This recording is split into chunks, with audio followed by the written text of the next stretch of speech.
नमस्कार। विज्ञान प्रौद्योगिकी आविष्कार और नवाचार की खबरों के कार्यक्रम ज्ञान विज्ञान में आपका स्वागत है। मैं हूं आपके साथ ऐश्वर्या। आज के इस अंक में हम बात करेंगे भारतीय अंतरिक्ष वेधशाला एस्ट्रोसैट द्वारा अंतरिक्ष में हासिल की गई महत्वपूर्ण उपलब्धि की। बताएंगे क्या है नैनो एवं मृदु पदार्थ विज्ञान केंद्र CENS के शोधकर्ताओं द्वारा धातु से विकसित अदृश्य शील्ड। खबरें और भी होंगी, लेकिन सबसे पहले देखते हैं इस अंक की सुर्खियां। चरम पराबैंगनी क्षेत्र में एक आकाशगंगा की खोज। भारतीय अंतरिक्ष वेधशाला एस्ट्रोसैट द्वारा अंतर्राष्ट्रीय शोध दल ने हासिल की महत्वपूर्ण सफलता। सामान्य टिन से ज्यादा सक्षम बैटरी एनोड विकसित। इलेक्ट्रिक वाहनों में इस्तेमाल होने वाली बैटरी की क्षमता को कई गुना बढ़ा देगी ARCI की ये खोज। भारतीय शोधकर्ताओं ने विकसित की अदृश्य शील्ड। विद्युत चुंबकीय हस्तक्षेप को रोकने के लिए नैनो एवं मृदु पदार्थ विज्ञान केंद्र बेंगलुरु का नया शोध। और पश्चिमोत्तर भारत के भूजल स्तर पर गंभीर भविष्यवाणी। अंतर्राष्ट्रीय सहयोग से भारतीय शोधकर्ताओं ने बचाव के तौर पर तैयार की खास जल स्तर मॉडलिंग। अंतरिक्ष विज्ञान और अनुसंधान के क्षेत्र में भारत के नाम एक और उपलब्धि जुड़ गई है। भारतीय अंतरिक्ष वेधशाला एस्ट्रोसैट के वैज्ञानिकों के नेतृत्व में एक अंतर्राष्ट्रीय दल ने चरम पराबैंगनी प्रकाश क्षेत्र में तारों की उत्पत्ति के दौर की ही एक आकाशगंगा की खोज की है। एस्ट्रोसैट द्वारा पहचानी गई ये अपनी तरह की पहली आकाशगंगा है। इस महत्वपूर्ण उपलब्धि से अंतरिक्ष के कई नए रहस्य उजागर होने की संभावना जताई जा रही है। ज्ञान विज्ञान की एक रिपोर्ट। अनंत गहरा और विस्तृत ब्रह्मांड, जिसके ओर छोर का अब तक पता नहीं लगाया जा सका है। विज्ञान और प्रौद्योगिकी के विकास के साथ साथ इस ब्रह्मांड के बारे में धीरे धीरे हमारी समझ भी बढ़ी। आकाशगंगाओं और तारों आदि की पहचान की जा सकी, लेकिन आज भी बहुत कुछ है जो रहस्य बना हुआ है। इसी कड़ी में भारतीय अंतरिक्ष वेधशाला एस्ट्रोसैट द्वारा ब्रह्मांड निर्माण के शुरुआती दौर की एक आकाशगंगा का पता लगाया गया है। एस्ट्रोसैट के अल्ट्रावायलेट दूरबीन यूविट के माध्यम से अंतर्राष्ट्रीय वैज्ञानिकों के एक दल ने इस आकाशगंगा को गहन अध्ययन कर खोजा है, जिसमें भारत सहित स्विट्जरलैंड, फ्रांस, अमेरिका, जापान और नीदरलैंड्स के शोधकर्ता शामिल हैं। इस दल ने अंतरिक्ष में 9.3 अरब प्रकाश वर्ष दूर स्थित AUDFS-01 नाम की आकाशगंगा से निकलने वाली एक्सट्रीम अल्ट्रावायलेट लाइट की पहचान कर ये खोज की है, जो कि एक महत्वपूर्ण उपलब्धि है। UVIT जब इमेज लेते हैं, so it's like a snapshot लेते हैं। सो 33 मिलीसेकंड करके एक फ्रेम्स लेते हैं। ओके, सो एक मान लो कि एक फ्रेम लिया, उसके बाद दूसरा फ्रेम जब ऑब्जर्व करोगे तो उसके बीच में 33 मिलीसेकंड्स का गैप है। सो ऐसे करके जनरली अगर आप देखोगे कि एक ऑर्बिट में 1500 सेकेंड का ऑब्जर्वेशन होता है, सो 1500 सेकेंड में करीबन 45,000 फ्रेम्स रहेगा। तो उसको हमने प्रोसेसिंग किया है। सो वैसा करीबन 40 ऑर्बिट का इमेज हमने स्टैक किया है, मैंने एक के ऊपर एक ऐड करके उसके बाद एक डीप इमेज बनाया है, जो कि बहुत ही वीक से वीक सिग्नल देख सकते हैं। आयुका के वैज्ञानिक प्रोफेसर कनक साहा के नेतृत्व में शोधकर्ताओं के दल ने अक्टूबर 2016 में तकरीबन 28 घंटे इस आकाशगंगा का निरीक्षण किया। उससे प्राप्त डेटा का अगले 2 साल तक सावधानी पूर्वक विश्लेषण किया गया और पाया गया कि ये एक्सट्रीम अल्ट्रावायलेट प्रकाश तारों के निर्माण के दौरान बनी आकाशगंगा का ही है। ये वो क्षेत्र है जहां पहले इस तरह के किसी स्रोत का पता नहीं चला था। वैज्ञानिकों के मुताबिक यह आकाशगंगा चरम यूवी तरंगों में बड़ी मात्रा में नक्षत्र बनाने वाली आकाशगंगाओं की एक नई खोज की शुरुआत भी है। गैलेक्सी में दिखता है कि कौन सा गैलेक्सी सबसे विगोरसली स्टार फॉर्म कर रहा है, वो पता कर सकते हैं हम स्पेक्ट्रल लाइन से।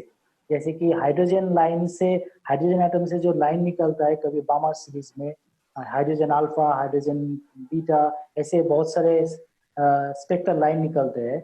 सो उसी का एक हाइड्रोजन अल्फा लाइन से वो की सबसे स्ट्रांग था, हमने उसी को सिलेक्ट किया। और जब उसने उसको सिलेक्ट किया एंड उसी से हमको पता चला कि ये गैलेक्सी बहुत विगोरसली स्टार फॉर्म कर रहा है। ओके, करीबन 50 times the mass of sun per year it producing. खगोलविद लगातार ब्रह्मांड में प्रकाश की उत्पत्ति के स्रोतों की खोज कर रहे हैं, जिसके लिए छोटी आकाशगंगाओं और खगोलीय पिंडों का अध्ययन किया जा रहा है। लेकिन इनसे निकलने वाले बहुत धीमी आयनीकृत विकिरण या फोटॉन को यूं देख पाना संभव नहीं है, क्योंकि ये प्रकाश आकाशगंगा के आसपास फैली गैस या अंतरिक्ष में मौजूद अन्य पदार्थों द्वारा सोख लिया जाता है। नासा ने इस तरह की खोज के लिए हबल स्पेस टेलीस्कोप स्थापित किया था, जो कि एस्ट्रोसैट के यूवी टेलीस्कोप से काफी बड़ा है, लेकिन वो भी किसी अल्ट्रावायलेट उत्सर्जन को नहीं दर्ज कर पाया। ऐसे में एस्ट्रोसैट की ये उपलब्धि और भी महत्वपूर्ण हो जाती है और ब्रह्मांड के शुरुआती रहस्यों को उजागर कर सकती है। हमारे इस गैलेक्सी से हमने देखा है कि इस गैलेक्सी में कम से कम 20% ऐसे लाइट एमिट हो रहा है, एक यूवी लाइट 20% कम से कम। इसका मतलब ऐसी गैलेक्सी अगर हमको लगता है कि अगर ऐसी गैलेक्सी उसी टाइम पे हुआ होगा तो दिस गैलेक्सीज को हमको समझ में आएगा कि यूनिवर्स में जो रियानाइजेशन फेज से अभी जा रहा है वो कैसे हुआ। आपको बता दें, भारतीय अंतरिक्ष अनुसंधान संगठन इसरो ने 28 सितंबर 2015 को एस्ट्रोसैट वेधशाला अंतरिक्ष में स्थापित की थी, जिस पर 38 सेंटीमीटर व्यास की अल्ट्रावायलेट दूरबीन है, जो व्यापक क्षेत्र में दूरस्थ और नजदीकी अल्ट्रावायलेट प्रकाश का एक साथ चित्रण करने में सक्षम है। एस्ट्रोसैट की मदद से की गई शोधकर्ताओं की ये खोज नेचर एस्ट्रोनॉमी पत्रिका में प्रकाशित की गई है।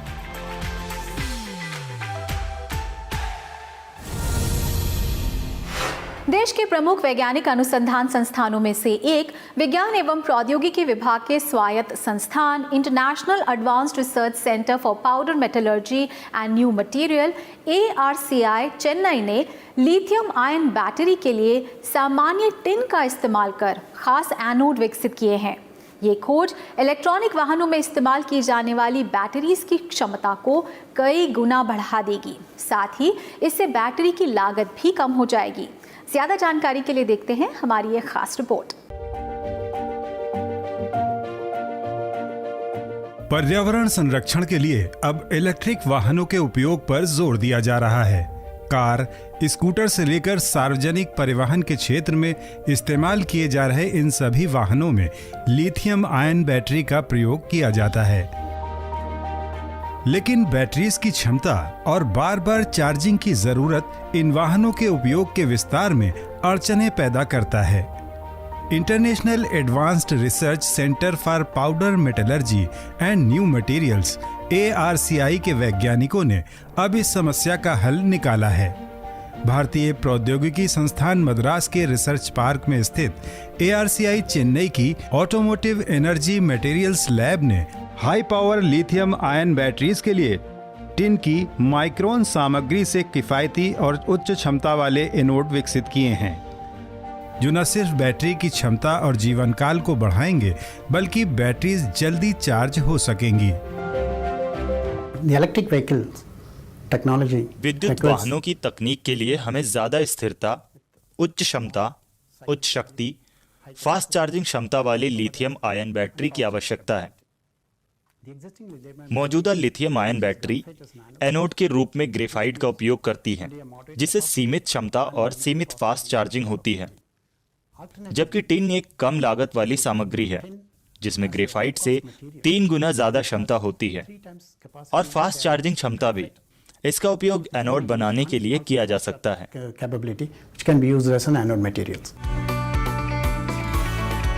आमतौर पर बाजार में उपलब्ध लिथियम आयन बैटरी में ग्रेफाइट एलॉय एनोड का इस्तेमाल किया जाता है। जिसका चार्जिंग और डिस्चार्जिंग के दौरान न्यूनतम वॉल्यूम विस्तार 12% तक होता है, लेकिन इससे बैटरी की क्षमता और चार्जिंग समय सीमित हो जाते हैं। ARCI के वैज्ञानिकों ने टिन सामग्री पर शोध किया, जिसकी क्षमता ग्रेफाइट एलॉय से कई गुना बेहतर है और उपयोग के दौरान इसका वॉल्यूम विस्तार बहुत ज्यादा होता है और धातु में जल्दी दरार पड़ जाती है। वैज्ञानिकों ने इसका उपाय माइक्रोन सामग्री में तलाश किया और टिन आधारित एनोड विकसित किए, जो कि लिथियम के लिए उच्च प्रदर्शन और स्थिर एनोड सामग्री साबित हुए हैं। इन्होंने ग्रेफाइट आधारित बैटरी की तुलना में चार्जिंग डिस्चार्जिंग क्षमता को कई गुना बढ़ा दिया। We have developed a novel हमने एक नई पर्यावरण अनुकूल सौम्य जल आधारित बाइंडर CCD बनाया है, जिसमें आमतौर पर इस्तेमाल होने वाले ग्रेफाइट इलेक्ट्रोड से 4 गुना अधिक क्षमता और 12 मिनट की चार्ज डिस्चार्ज प्रक्रिया भी है। इस बाइंडर की संरचना पिंजरे की तरह है, जिसकी वजह से ये वॉल्यूम विस्तार में बफर का काम करता है, जिससे हमें 1 C की दर से 85% की क्षमता पर 1500 से ज्यादा चक्र प्राप्त हुए, जो कि विद्युत वाहनों के लिए अधिक उपयुक्त है। भविष्य में हम व्यावसायिक टिन और नए जलीय बाइंडर के उपयोग से कम लागत में टिकाऊ लिथियम आयन बैटरी बना सकते हैं और इसका इस्तेमाल विभिन्न अनुप्रयोगों के लिए किया जा सकता है। ARCI के वैज्ञानिकों ने माइक्रोन टिन सामग्री एनोड के साथ सौम्य जल आधारित एक बाइंडिंग तैयार की है, जो कि बैटरी के स्थायित्व को और बढ़ा देती है। इलेक्ट्रिक वाहनों के अलावा भी इन बैटरीज का इस्तेमाल अन्य उपयोगों के लिए भी काफी प्रभावी माना जा रहा है, जिससे ऊर्जा की बचत होगी। ये अध्ययन एनर्जी टेक्नोलॉजी पत्रिका में प्रकाशित किया जा चुका है। भारतीय शोधकर्ताओं की इस कामयाबी से अब न सिर्फ बैटरीज की लागत कम होगी, बल्कि उच्च क्षमता और लंबे समय तक चलने वाली इन बैटरीज से पर्यावरण अनुकूल इलेक्ट्रिक वाहनों का लंबी दूरी के लिए भी इस्तेमाल बढ़ जाएगा। और ज्ञान विज्ञान में फिलहाल वक्त हो गया एक छोटे से ब्रेक का, हम अभी लौटते हैं।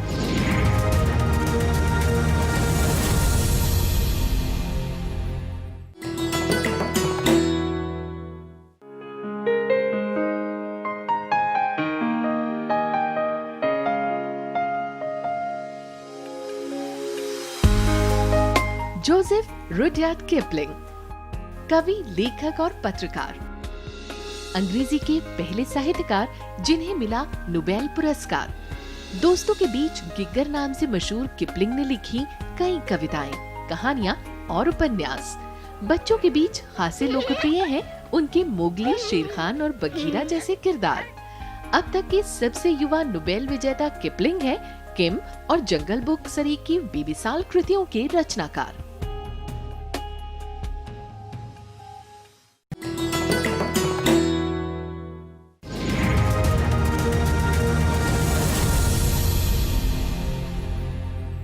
ब्रेक के बाद आपका स्वागत है।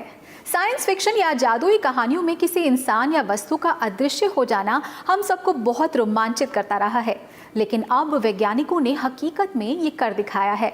विज्ञान एवं प्रौद्योगिकी विभाग के बेंगलुरु स्थित नैनो एवं मृदु पदार्थ विज्ञान केंद्र CENS के शोधकर्ताओं ने धातु की एक ऐसी शील्ड तैयार की है जो कि बिना नजर आए विद्युतीय चुंबकीय हस्तक्षेप को रोक सकती है। तो क्या है ये आविष्कार, जानने के लिए देखते हैं ये रिपोर्ट। रेडियो, टीवी, टेलीफोन या वाईफाई इंटरनेट का उपयोग करते वक्त हम कभी ना कभी एक डिस्टरबेंस महसूस करते हैं। खरखराहट या संपर्क का अचानक टूट जाना, इसे विद्युतीय चुंबकीय हस्तक्षेप यानी इलेक्ट्रोमैग्नेटिक इंटरफेरेंस EMI कहा जाता है, जो किसी अन्य विद्युत चुंबकीय धारा के चलते रेडियो आवृत्ति में व्यवधान उत्पन्न करता है। सुरक्षा एजेंसियों द्वारा जानबूझकर रेडियो या फोन सिग्नल्स को रोकने के लिए भी इसी का उपयोग किया जाता है। ये खासकर रेडियो प्रसारण में ज्यादा प्रभावित करती है।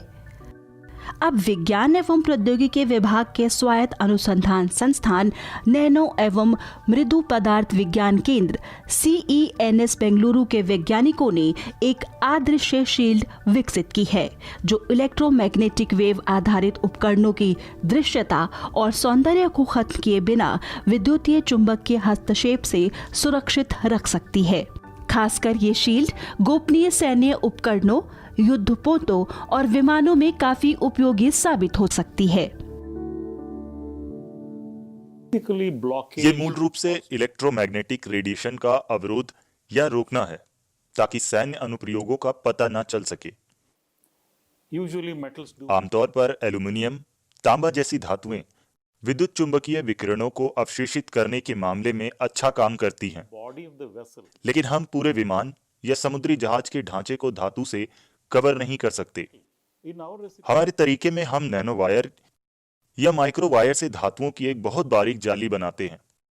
इसे हम बड़े बड़े ग्लास जैसे विंडशील्ड पर बना सकते हैं, और जब हम इनका इस्तेमाल किसी वाहन पर करते हैं तो सारे गीगाहर्ट्ज विकिरण बंद हो जाते हैं या फिर अवशोषित हो जाते हैं, और इस तरह से आप पूरे जहाज को छिपा सकते हैं।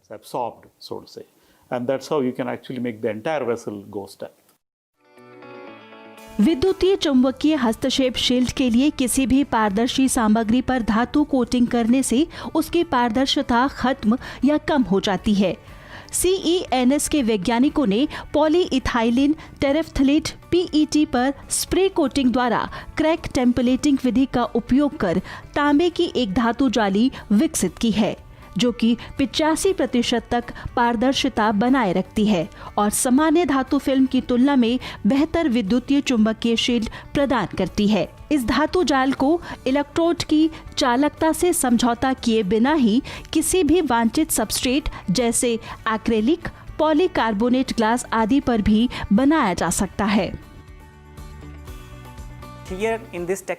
इस तकनीक में हम हाइब्रिड इलेक्ट्रोड का इस्तेमाल कर रहे हैं, जो हमने अपनी प्रयोगशाला में बनाई गई क्रैकल लिथोग्राफी तकनीक से विकसित की है। तो आप इस इलेक्ट्रोड में देख सकते हैं कि यह पारदर्शी है, और यह पारदर्शी EMI शील्ड की तरह काम करती है। तो ये EMI संकेतों जैसे KU बैंड या गीगाहर्ट्ज की कुछ रेंज को बहुत ही कुशलता से रोक सकती है। यहाँ हम ग्लास जैसे इलेक्ट्रोड सबस्ट्रेट का इस्तेमाल कर रहे हैं, लेकिन क्रैकल लिथोग्राफी तकनीक से हम किसी तरह की सबस्ट्रेट को उपयोग कर सकते हैं, फिर चाहे वो PET हो, एक्रिलिक या फिर पारदर्शी प्लास्टिक। हम किसी भी घुमावदार सतह पर कोटिंग कर सकते हैं। जैसे लड़ाकू विमान में पायलट सीट पर कैनोपी के घुमावदार ग्लास को भी हम कोट कर सकते हैं।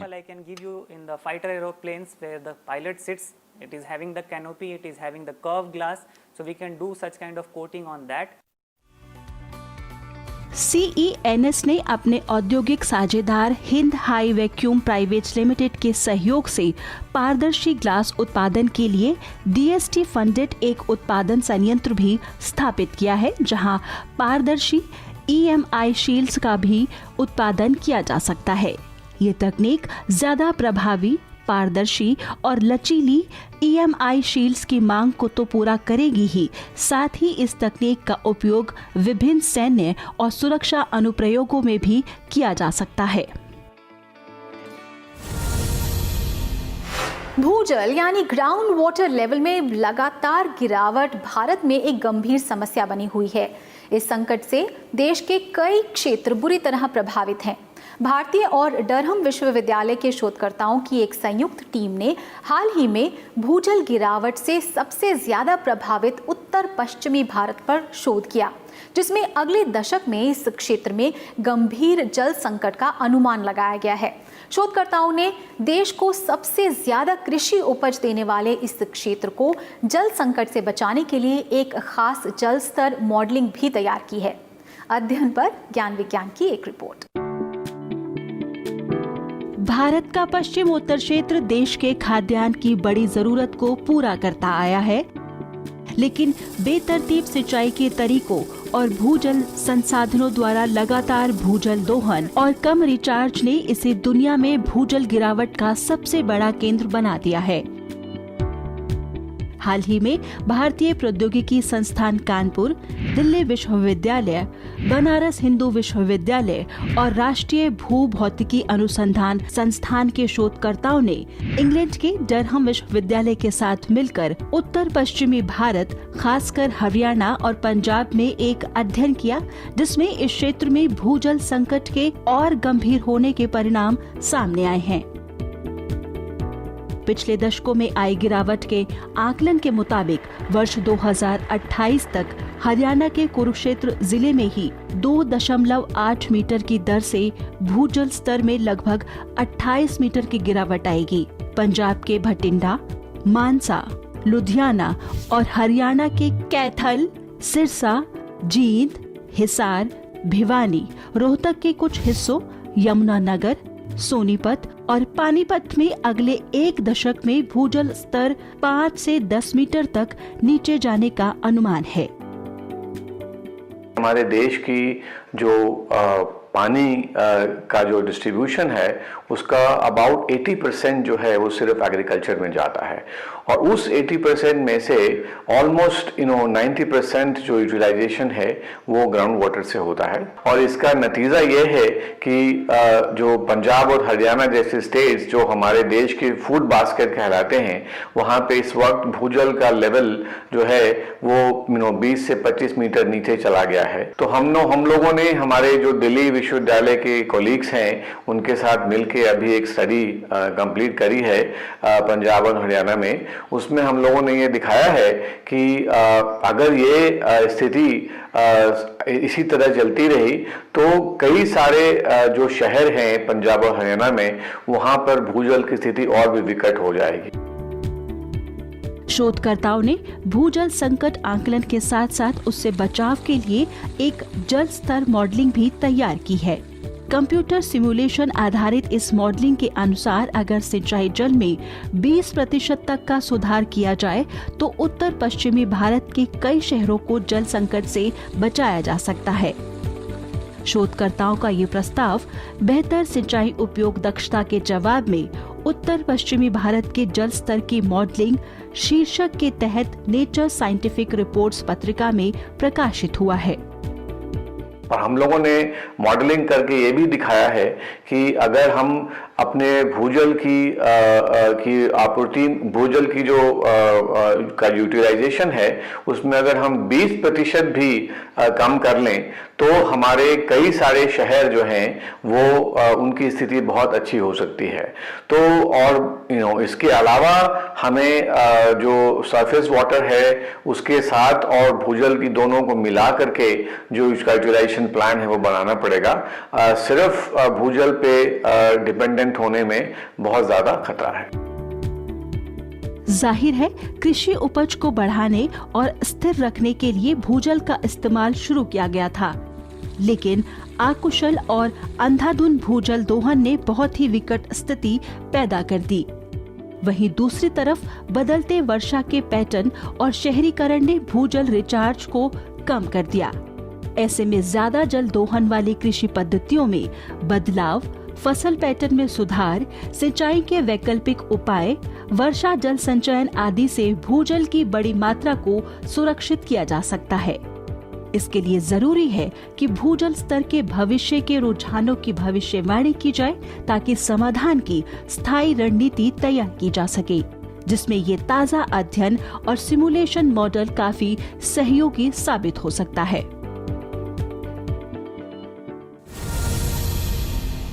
और वक्त एक और छोटे से ब्रेक का, लेकिन आप कहीं मत जाइएगा, हम अभी लौटते हैं।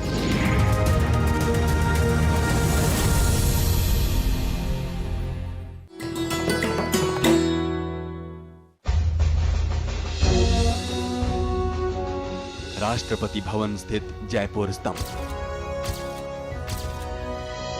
145 फीट ऊंचा ये टावर ब्रिटिश वायसराय को जयपुर के तत्कालीन महाराजा सवाई माधव सिंह की भेंट। स्तंभ का ऊपरी हिस्सा कांच से बने षटकोणीय सितारे और कांस्य कमल से सुसज्जित।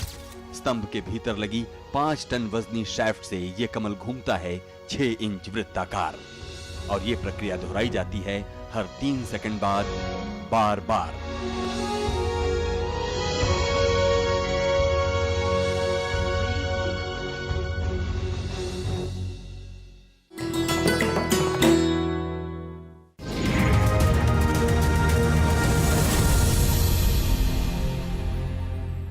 ब्रेक के बाद आपका फिर से स्वागत है। आप देख रहे हैं ज्ञान विज्ञान और आइए आखिर में अब देखते हैं विज्ञान और प्रौद्योगिकी के क्षेत्र में देश और दुनिया की कुछ और ताज़ा गतिविधियां हमारे खास सेगमेंट साइंस एक्सप्रेस में।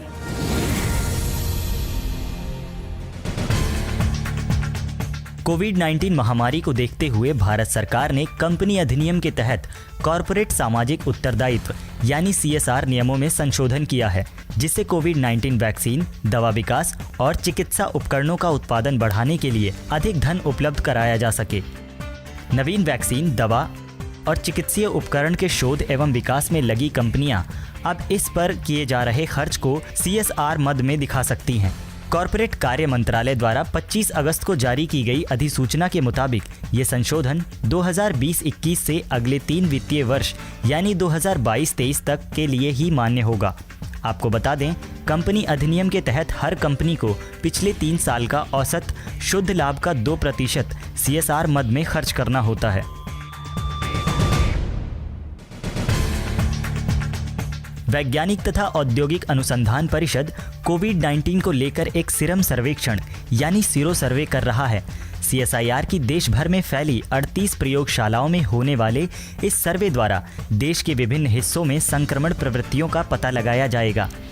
इस सर्वेक्षण में 19 से 60 साल तक की आयु वर्ग के CSIR कर्मचारियों और उनके परिजनों को शामिल किया गया है। सर्वेक्षण का संयोजन दिल्ली स्थित CSIR के जीनोमिकी और संवेद जीव विज्ञान संस्थान IGIB द्वारा किया गया है। इस सर्वेक्षण के सितंबर माह तक संपन्न होने की उम्मीद की जा रही है, जिसे अगले 6 महीने में दोहराया जाएगा। विशेषज्ञों के मुताबिक इस तरह ये समझने में आसानी होगी कि एंटीबॉडी शरीर में कितने समय तक बने रहते हैं। 2019 में ग्रीनलैंड की बर्फ में अब तक की सबसे बड़ी गिरावट दर्ज की गई है।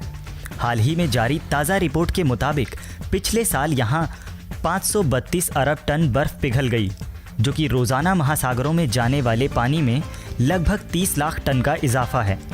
ये समुद्र का जल स्तर और बढ़ने की बड़ी चेतावनी है। कम्युनिकेशन अर्थ एंड एनवायरनमेंट पत्रिका में छपे इस शोध पत्र के मुताबिक ग्रीनलैंड से टूटे ग्लेशियर और बर्फ के 2 से 3 किलोमीटर मोटे ब्लॉक्स का पिघलना 2019 में वैश्विक समुद्र स्तर में वृद्धि के सबसे बड़े स्रोत बने और इन्होंने अकेले ही विश्व के महासागरों के जल स्तर को 1.5 मिलीमीटर तक बढ़ाया। शोध के मुताबिक ग्रीनलैंड की बर्फ का ये नुकसान साल 2012 से 15% ज़्यादा रहा। ग्रीनलैंड ऐसा इलाका है जहां दुनिया में सबसे ज़्यादा मात्रा में पानी बर्फ के रूप में जमा है। अगर ये सारी बर्फ पिघल जाए तो विश्व के महासागरों का जल स्तर 7 मीटर बढ़ जाएगा, जबकि अगर समुद्र जल स्तर में कुछ मीटर ही बढ़ोतरी होती है तो अभी ही दुनिया की कई तटीय आबादियां पूरी तरह डूब जाएंगी।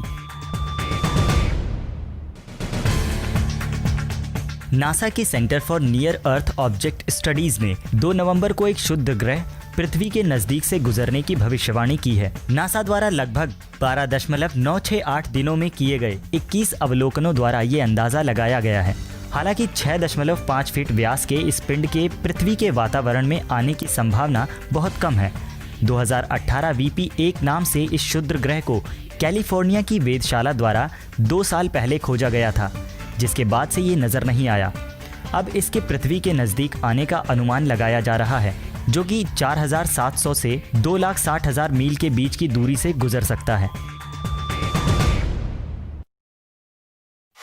तो ज्ञान विज्ञान के आज के अंक में बस इतना ही। कार्यक्रम के बारे में आप अपनी फीडबैक और सुझाव हमें ईमेल कर सकते हैं। हमारा ईमेल पता है news@vigyanprasar.gov.in। आप अपनी राय हमें डाक के द्वारा भी भेज सकते हैं। हमारा पता है विज्ञान प्रसार, 5वां तल, पृथ्वी भवन, लोधी रोड, नई दिल्ली 110003। तो विज्ञान, प्रौद्योगिकी, आविष्कार और नवाचार की ताज़ा जानकारियों के साथ अगले हफ्ते इसी वक्त इसी चैनल पर एक बार फिर होंगे हाजिर। तो बने रहिए राज्यसभा टीवी के साथ और हाँ, वैज्ञानिक सोच हमेशा बनाए रखें। नमस्कार।